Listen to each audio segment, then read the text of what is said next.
ثم جعلناك على شريعة من الأمر فاتبعها ولا تتبع أهواء الذين لا يعلمون. Apakah bid'ah yang Anda lakukan, yang Anda anggap sebagai hasanah, kebaikan, sudah diketahui oleh Rasulullah SAW? Jawabannya, mereka akan menjawab, kalau bukan ya, maka tidak. Sekarang kita lihat, seandainya mereka menjawab ya, dan seandainya mereka menjawab tidak. Jadi, dua kemungkinan. Kemungkinan yang pertama, mereka jawab ya. Nabi SAW sudah mengetahui kebaikan tersebut. Nabi SAW sudah mengetahui kebaikan tersebut. Tapi ternyata beliau tidak mengajarkannya. Mereka yang pertama menemukan. Nah, padahal Nabi SAW sudah mengetahui, tapi beliau tidak mengajarkannya. Maka jemaah sekalian, ini mengandung tuduhan kepada Rasulullah SAW sebagai orang yang tidak melakukan tugasnya sebagai Rasul dengan baik. Kenapa? Karena kalau beliau sudah tahu kebaikan tersebut, maka tugas beliau adalah menyampaikan kepada kita. Kalau mereka mengatakan sebenarnya Nabi sudah tahu tapi tidak mengajarkan kepada kita, berarti menuduh Nabi Muhammad SAW tidak melakukan tugasnya dengan baik. Nah, jemaah sekalian, inilah yang dipahami oleh Imam Malik. Sebagaimana kata beliau, "Man ibtada'a fil Islami bid'atan yaraha hasanatan, faqad za'ama anna Muhammadan sallallahu alaihi wasallam khana risalah." Barang siapa berbuat bid'ah dalam Islam, lalu dia anggap itu adalah bid'ah hasanah, maka dia sama saja menuduh Rasulullah sallallahu alaihi wasallam mengkhianati tugas kerasulannya. Artinya, sama saja dia mengatakan Nabi SAW tidak melakukan tugas sebagai Rasul dengan baik. Apa tugas beliau sebagai Rasul? Mengajarkan semua kebaikan. Ternyata mereka menuduh ada kebaikan yang Rasul sudah mengetahui tapi tidak beliau ajarkan. Ini jemaah sekalian, bahaya bid'ah. Bid'ah itu seakan-akan menuduh Rasulullah SAW tidak melakukan tugasnya dengan baik sebagai seorang Rasul. Karena Allah telah mengatakan, "Al-yawma akmaltu lakum dinakum." Pada hari ini telah kusempurnakan untukmu agamamu. Artinya, agama kita sudah lengkap. Lengkap itu maknanya semua kebaikan sudah diajarkan oleh Nabi SAW. Karena sudah lengkap. Seharusnya Nabi SAW telah mengajarkan semua kebaikan.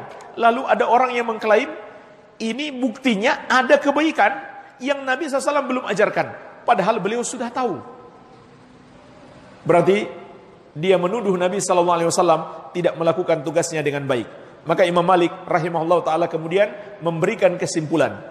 "Fama lam yakun yauma idzin dinan, fala yakunul yauma dinan." Maka sesuatu yang pada hari itu, yaitu hari ketika Allah menyempurnakan agama ini,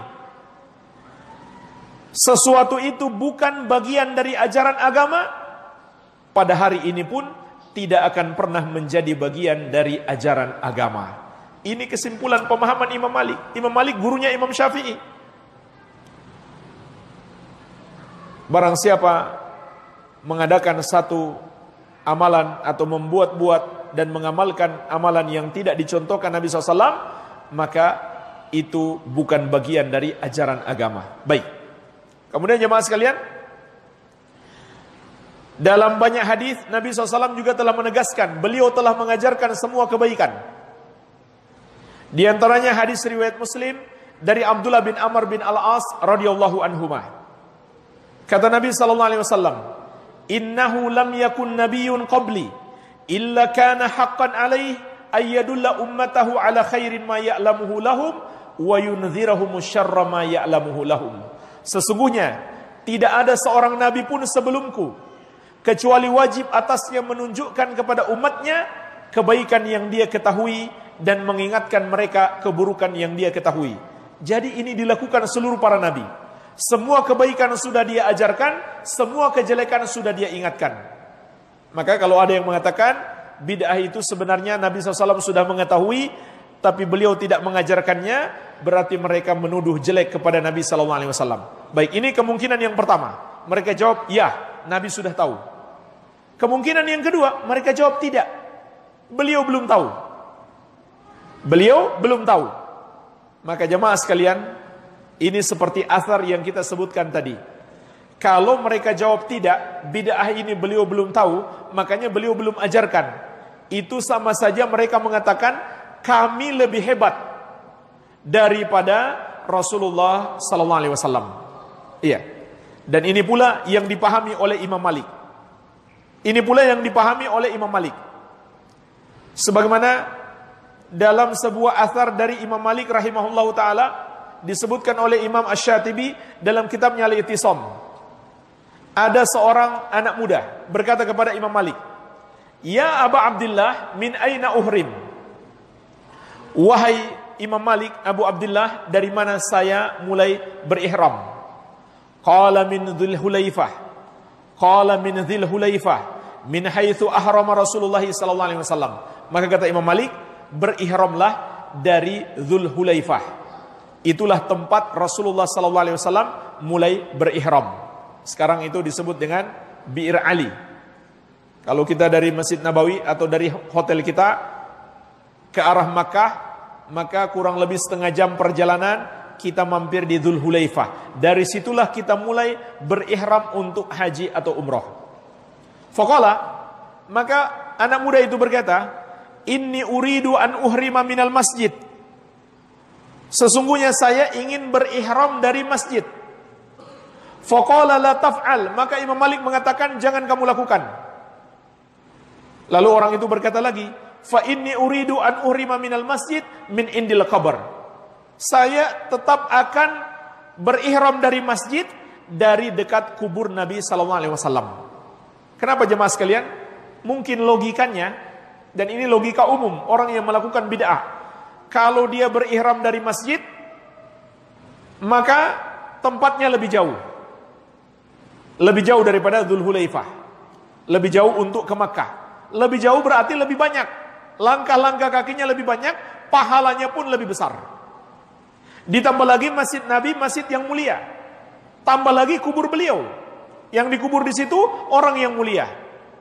Maka ini namanya akal-akalan. Menggunakan akal-akalan, tidak mengikuti dalil. Iya. Maka apa kata Imam Malik? La taf'al, jangan kamu lakukan. Fa inni akhsha 'alaikal fitnah, karena aku takut kamu tertimpa fitnah. Maka orang itu bertanya, wa ayu fitnatin fi hadhihi? Fitnah apa? Innama hiya amyalun aziduha. Itu kan hanya nambah beberapa mil saja. Jadi logikanya kan tambah banyak, masa mendapatkan fitnah. Fitnah apa? Maka perhatikanlah jemaah sekalian apa jawaban Imam Malik. Wa ayyu fitnatin a'zam min antara annaka sabaqta ila fadilatin qassara anha Rasulullah sallallahu alaihi wasallam. Fitnah apa yang lebih besar daripada engkau memandang dirimu mampu mendahului Rasulullah sallallahu alaihi wasallam untuk melakukan satu keutamaan yang Rasulullah SAW ternyata belum sanggup melakukannya. Artinya apa? Fitnah apa yang lebih besar daripada engkau merasa lebih hebat, lebih afdal, lebih mulia daripada Nabi SAW. Nabi saja tidak melakukannya, kamu melakukannya. Berarti kamu merasa lebih hebat daripada Nabi SAW. Artinya sebenarnya dia sudah tersesat karena melampaui batas.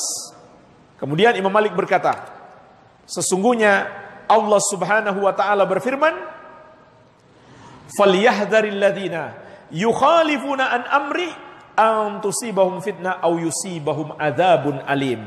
Hendaklah takut orang-orang yang menyelisihi petunjuk Rasul, mereka akan ditimpa fitnah atau ditimpa azab yang pedih. Apa yang dimaksud fitnah di sini jemaah sekalian? Maksudnya adalah kesesatan. Jadi orang yang mengada-ada dalam agama berarti dia menyelisihi petunjuk Rasul. Ini pemahaman Imam Malik. Perhatikan jemaah sekalian, ini pemahaman Imam Malik. Orang yang mengada-ada dalam agama berarti dia menyelisihi petunjuk Rasul. Makanya Imam Malik baca ayat ini. Ancaman kepada orang yang menyelisihi petunjuk Rasul. Kemudian dia akan ditimpa fitnah, yaitu dia pasti tersesat. Itulah sebabnya Nabi SAW menegaskan, kullu bid'atin dolalah, setiap bid'ah itu sesat. Karena orang yang menyelisihi petunjuk Nabi SAW, yaitu berbuat bid'ah, Allah katakan dalam ayat ini akan ditimpa fitnah, yaitu tersesat. Ini pemahaman Imam Malik rahimahullahu ta'ala. Jadi pertanyaan ini nggak mungkin bisa dijawab. Apakah bid'ah yang kamu lakukan Nabi SAW sudah tahu belum? Dia jawab ya salah, dia jawab tidak salah.